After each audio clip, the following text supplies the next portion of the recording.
Well, hello everybody. This is Steve. I want to welcome you to the D9 Games channel. My friend Jim and I hope to add value to the TTRPG community with any experience or any ideas that we might have. We've both been gaming since the 70s, or for me, the 80s. And just to give you a little bit of backstory about me, I started playing D&D in 81 with some elementary school friends.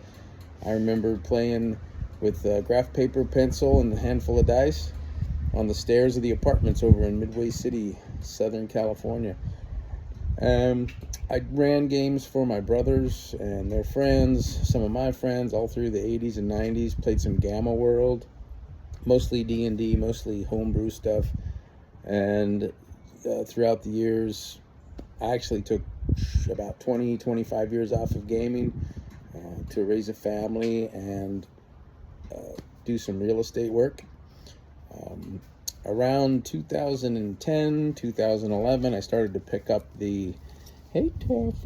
started to pick up some of the D&D 4 ebooks just to read and have fun. The kids were too small to play at that time, but as time went on, I was watching YouTube videos, Acquisitions Incorporated, having fun watching them play D&D on the stage. And my youngest son, Nathan, came in one day when I was watching some Acquisitions, and he says, "Hey, I want to play that game."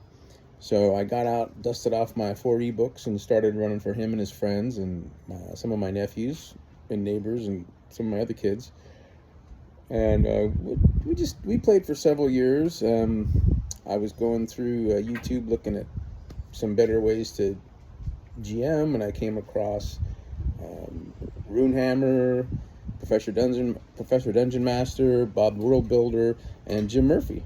And Jim just happened to throw up a video one day where he invited us to his Garden Grove office to talk shop, play games, and he actually looked at his fantasy trip game, one that he really liked at the time. And we both had 4E that we liked, and we decided to start playing some games. He actually asked me where I was GMing. I told him I had a game at Barnes & Nobles. My son and I were cruising through Barnes & Nobles. We saw a flyer for come join us on Friday night for D&D. And so we showed up, and I was hoping to play. It would have been the second time in 40-something years that I had been a player. I've always been the GM. And sure enough, there was 2 tables, 2 GMs, both full, and about 5 or 6 other players looking for a GM. So I said, sure, I'll GM this one as well. Maybe I'll play another day. So I started running a game at Barnes & Nobles. I was the 3rd table. We had 5 or 6 players. It was a great game. We ran D&D 5e, Horde of the Dragon Queen. And talking to Jim, he asked me where I'd been running a game. I told him I was running at Barnes & Noble, and he wanted to come join the game. So that was a little shocking. I didn't think I could run a good game for such an incredible game master as Jim, but we did, and we had fun. And that was right around the time COVID hit, and they kicked us out of Barnes & Noble. We took our group to my house in Westminster, and we still had 4 or 5 players, and we've been playing ever since. It's been about 4 years now. So that's kind of my backstory. Jim and I, playing 4E, playing 5E, fantasy trip, we decided, hey, let's have some fun, take all the best mechanics and features of all the games we've ever played and come up with our own game. So we've come up with Enlightened.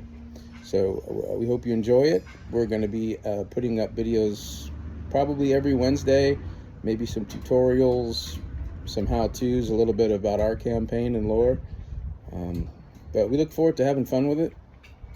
We like the speed of play, the flow. Some of the mission statements for the Enlightened game, for me, were to make a smoother, quicker game, because a lot of the people I ran for were teenagers, people with possibly less of an attention span. They wanted a quicker, smoother game, more dice rolls, stuff like that. But you'll see. So I just want to give you a little heads up on a little bit of my background, what I'm all about. And again, hope you get any kind of value from our game. Thanks for watching.